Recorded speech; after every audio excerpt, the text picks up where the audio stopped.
what's up, everybody? Treadmill talk time. This one, wow. I was really ready to do this one. Fired up. So, went to bed last night, 4 o'clock. Really wanted to do the treadmill talk at 4 o'clock. And woke up this morning at 6 o'clock right now. Alright, so I slept for 2 hours. And I'm awake. I'm wide awake. Because I have so much going on right now. And I'm so fired up. In a positive way. You know?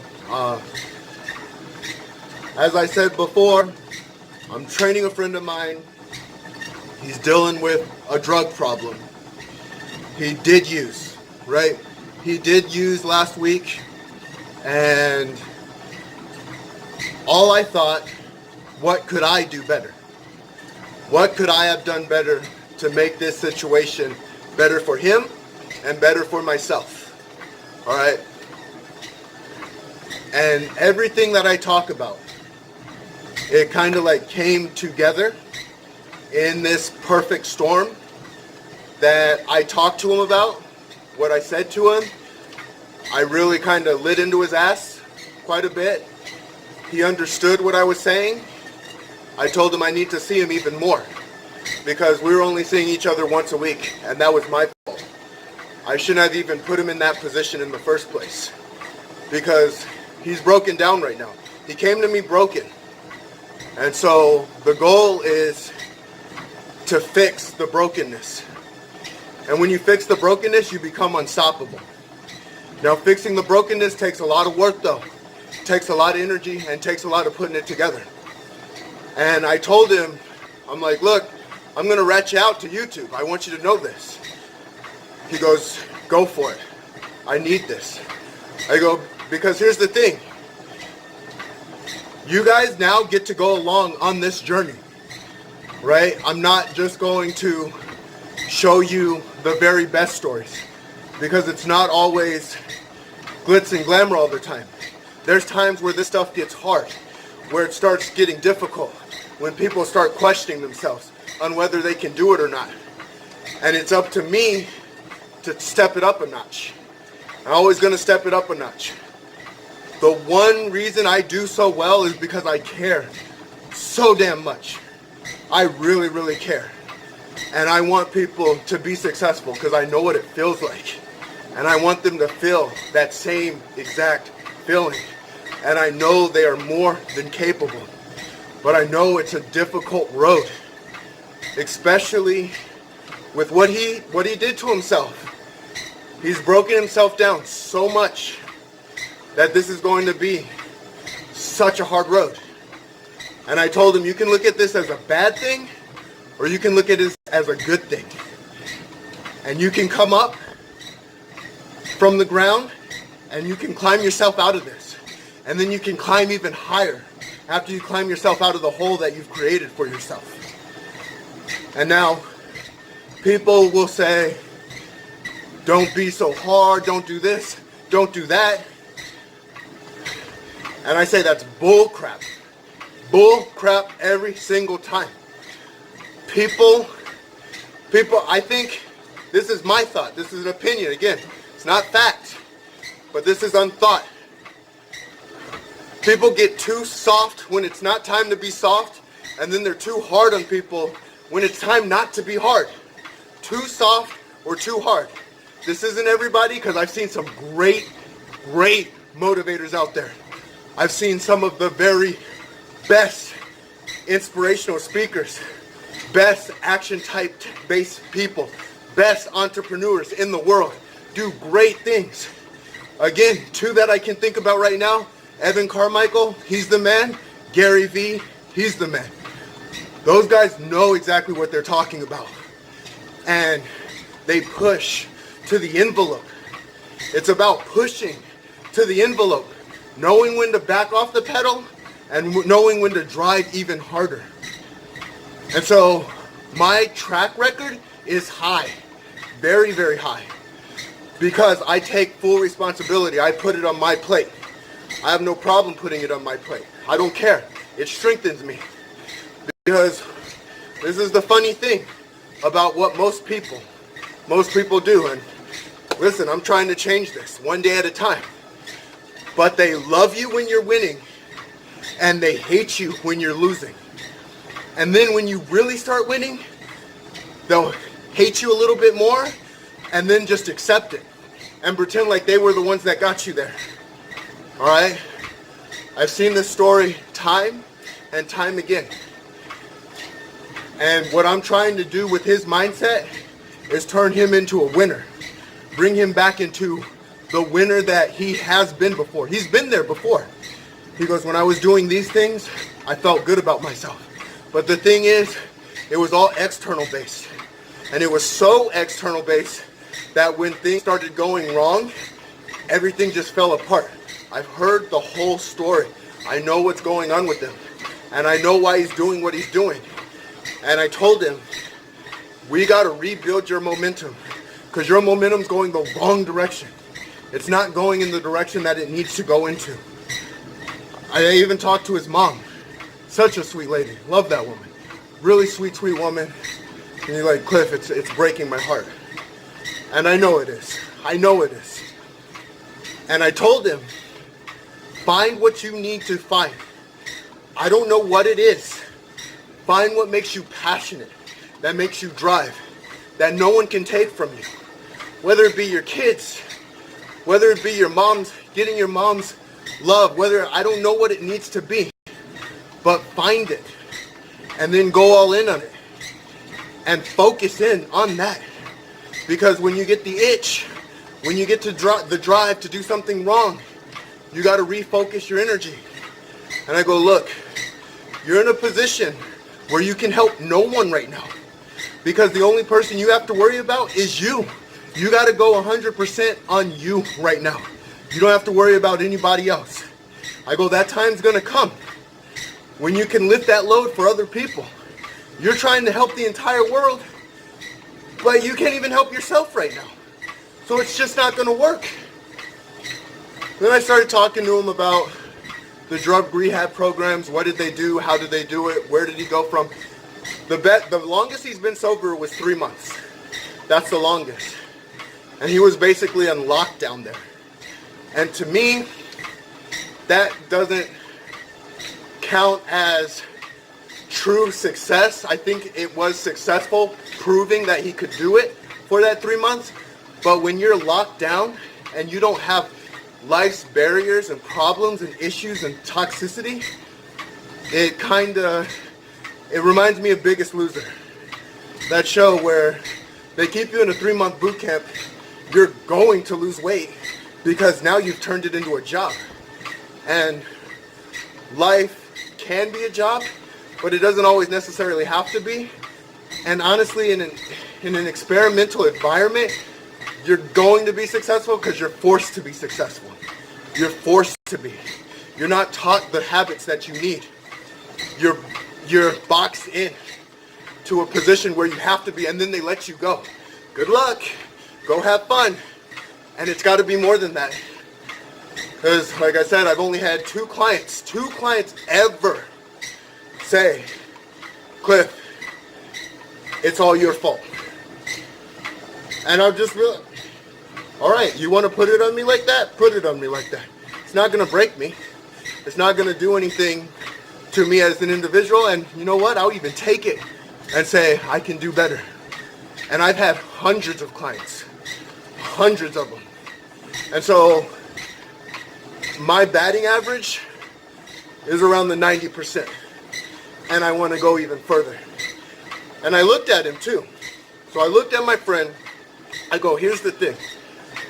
When my parents look me in the eyes, their faces glow.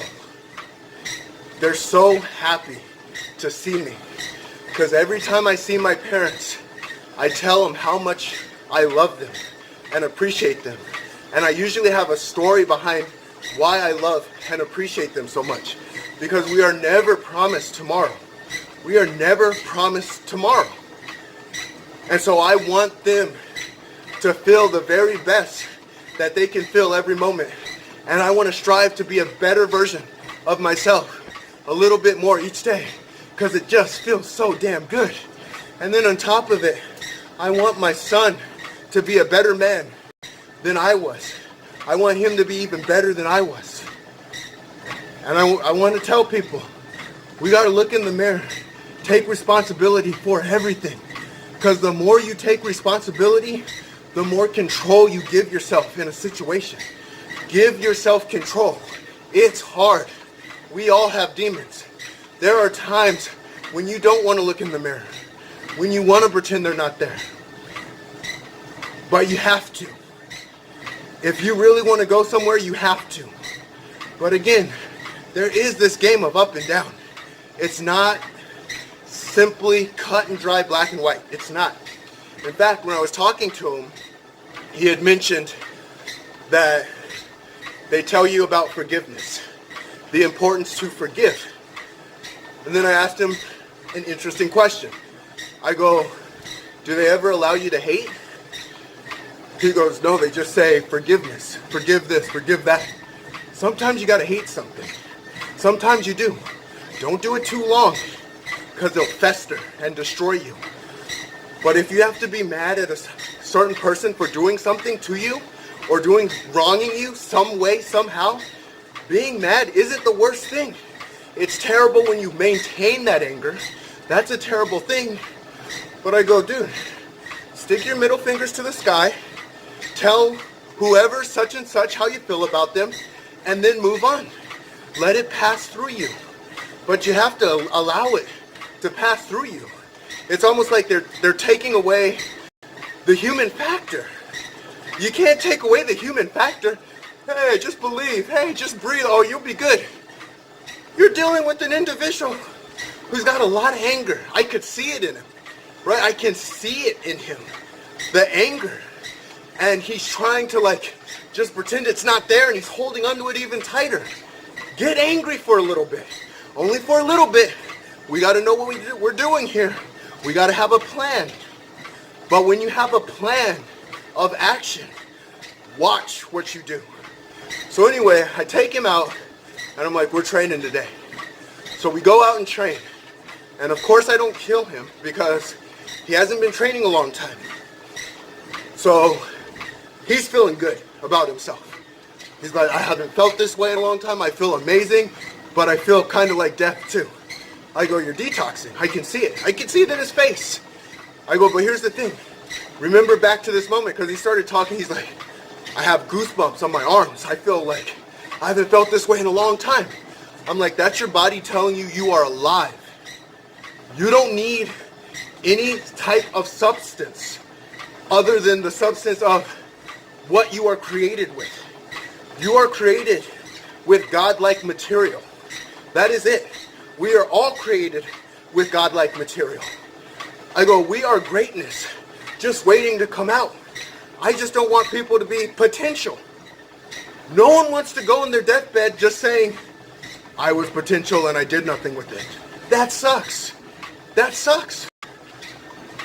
So I go, this is why you have to find what your driving force is to get you out of that direction. And I actually started talking a little bit of religion with them, because they often bring out Jesus Christ and God. Very often in these drug programs. And I go, the biggest thing about that, it does remind you of your humanity. And it does say there's something greater than you. But it can be whatever it needs to be. It doesn't necessarily have to be God or Jesus Christ. It can be Buddha. They talk about how Jesus and Buddha walked hand in hand, spreading the same message in a different light, in a different tone. When you know what you want, and you know there's something greater than you out there, greater than you as an individual, you will drive towards it. You will drive towards that thing. I had a moment, I'm like, dude, this body that I am, this Clifford Starks thing that I am, this flesh, it's only a piece of what I am. It's only a piece. I go, I'm so much more than that. If someone tries to take me out, if someone tries to do harm to me, if someone tries, I don't care, because my mission's bigger than that. It's bigger than just me. It's bigger than just the individual. It's deeper than that. And that's why I drive myself in a way to go past being a human being. Like, you go past yourself. You go past your ego. You go deeper than that. And that takes practice. And I go, if I felt this was going to just end well, where I just told you what to do and how to do it, and you said, okay, I will do that, well, that would be an easy day in the park. But life doesn't work that way. It never does. I go, dude, I was ready for this. I was already ready for this. I knew this part was coming. I've seen it thousands of times. It comes consistently. And you just get ready for it. And what I talk about being transformation, not motivation. People look at someone, they'll smile at them for half a second, don't get anything in return, and call them an asshole. And it's like, you gotta go all in. You gotta go all in on people. But you gotta go all in on yourself too. You gotta respect yourself. That's true. But if you respect yourself, you will respect humanity. Because human beings are inherently great and inherently terrible. They're both. And it's up to you as an individual. You do have choice. And you can decide on which part you're going to choose to see. And people do hurtful things. People do dark things. People do great things. People do amazing things. People do all of these things. And you get to choose. You get to choose. But give people, each individual you see, a chance, a taste, understand them, do your best. I've had a couple of people screw me over. I'm okay with it. Learning lesson learned. And I'm not mad with what I did. I'm not mad with how I handled it. I will always want to build people up. Always. I've had a moment of hate. I had with my ex. I had an ex-girlfriend who she did me really, really bad, and I hated her for a day. I hated her, and I let it through me, and then it just was gone. It was gone because I knew what I had to do. I knew I had to hate at that moment. Because if you just hold on to it, don't hold on to hate, and don't pretend like it's not there. You got to release it. Let it release through your body. I saw an even better version of that kid that I was training. And I was like, I felt better this time after training him than I did last time. Because I felt I did an even better job. And I made the game plan even tighter. And we will see. I do not know what is to hold. Because you have to adapt to the situation the very best you can. You adapt to the situation and you just keep moving forward. You keep driving. I know Evan was doing a video on obstacles and top 10 ways to get through an obstacle. All an obstacle really is a toughness tester. That's all it is. So find the smaller obstacles. If you are not ready for the bigger obstacles, find a small obstacle. Run through that obstacle and then find an even bigger obstacle and run through that until you're unstoppable, until you just can't be stopped. You become that unstoppable object that can run through any obstacle. But build up to it. I do tell people to build up to it. People are in different positions. People are in different places. And I'm not going to judge a person for that. That's their life. People have different perspective. And if you can just tweak it just enough, because it doesn't take much. When you get them moving, hey, you've been running in the wrong direction a long time. We got to stop you from running in that direction. Okay, we got you. You stopped. Good. Now let's start running the other direction. Watch how great you can be.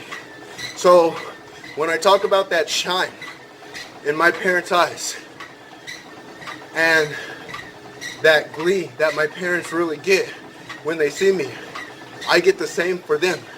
And that's what pushes me to be my very best. That is a part of what pushes me to do the very best that I can, to make them proud, to make myself proud.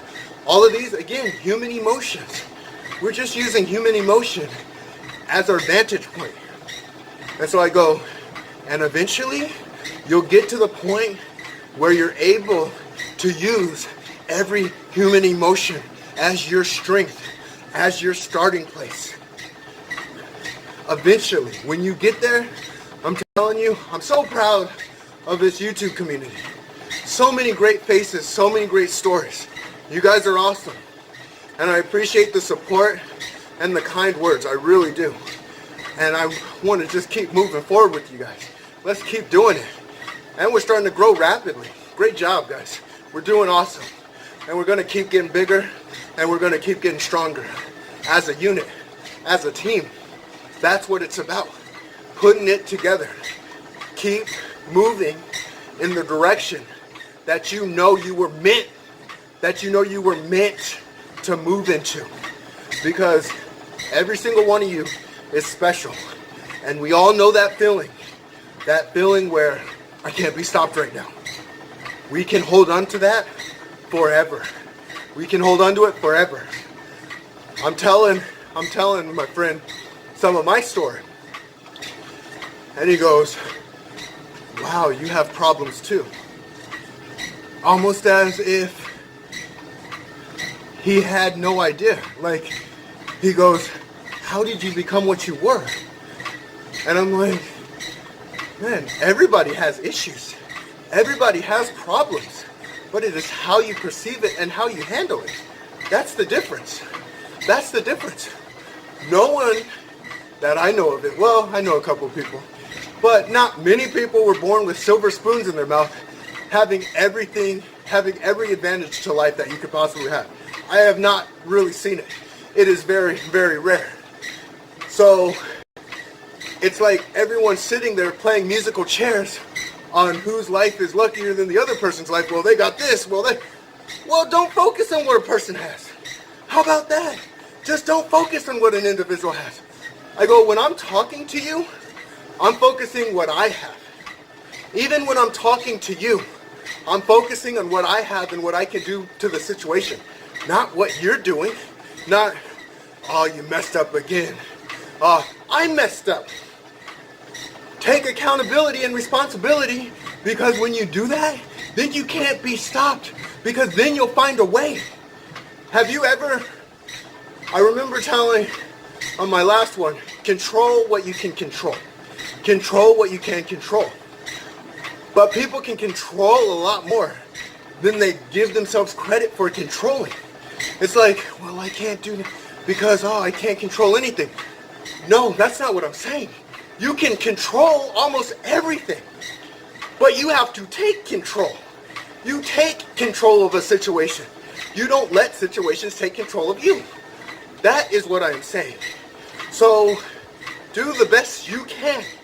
Look what you need to look in the mirror and take responsibility, and let's get ready to move forward.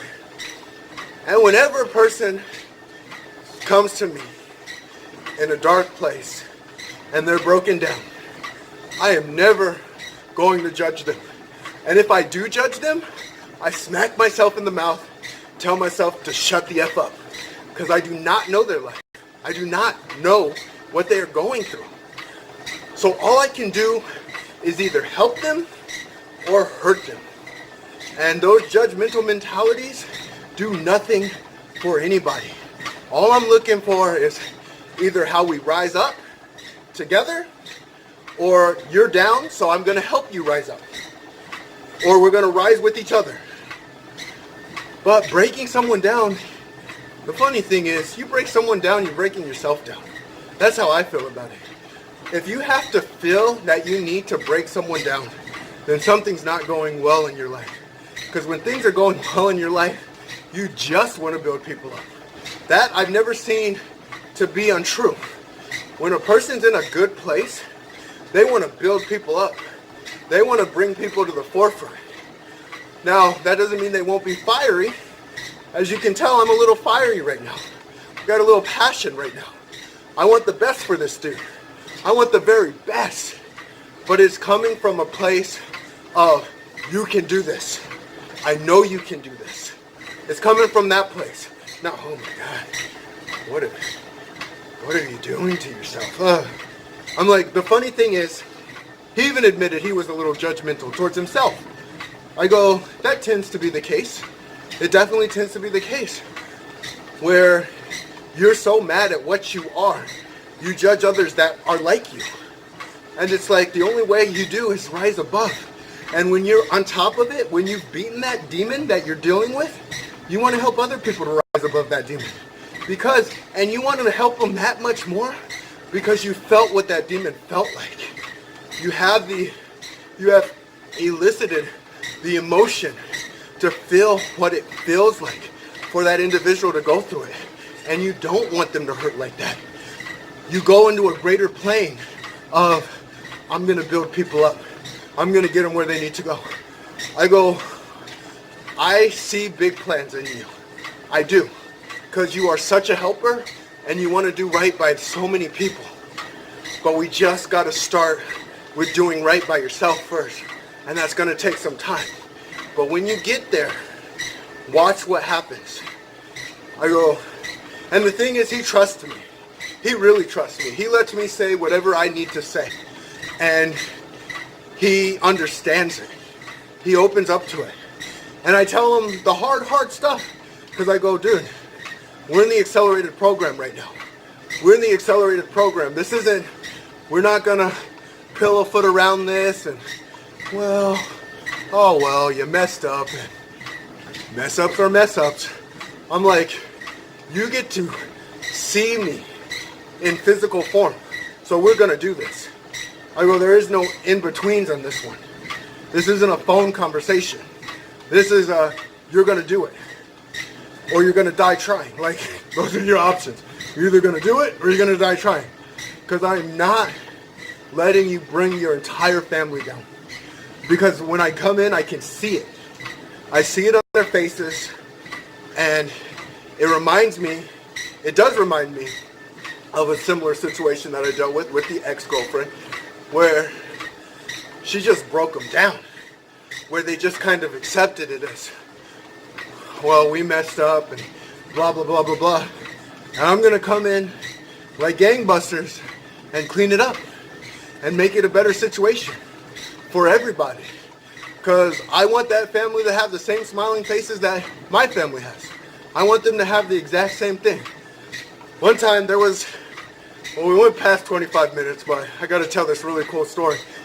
So I'm on Metaphysical Mike's channel, and you know what, I'll actually link him down below because I like that guy. He's a cool dude. But I'm on his channel, and it was not supposed to be the day I was on his channel. There was a miscommunication through text, which that's usually how it happens, is through text. And I was supposed to be on it on Tuesday. And he thought it was supposed to be Saturday. So he's trying to get a hold of me. He ends up getting a hold of me. And I'm at my parents' house. Shirt off, haven't taken a shower yet. And it's so funny to me because my parents, when they got home, they were just moving along with it, having a good time, meeting Metaphysical Mike and his audience. And I was just like, all right, let's move it along. He was very apologetic with that. I'm sorry, I didn't know that there was the miscommunication. And I'm like, no big deal. Because that's what life gives you. Life never says, oh, you created a plan. All right, everything's going to work perfectly. We're going to help you with your plan. Life's going to throw you so many damn curveballs and just be like, what? Now what are you going to do? I'm going to adjust. That's what I'm going to do. I'll always adjust. I'll do what I need to do and figure it out. And when you have that mindset where you can adjust to any situation, situations become easy. But again, like I said, adjust to one situation at a time.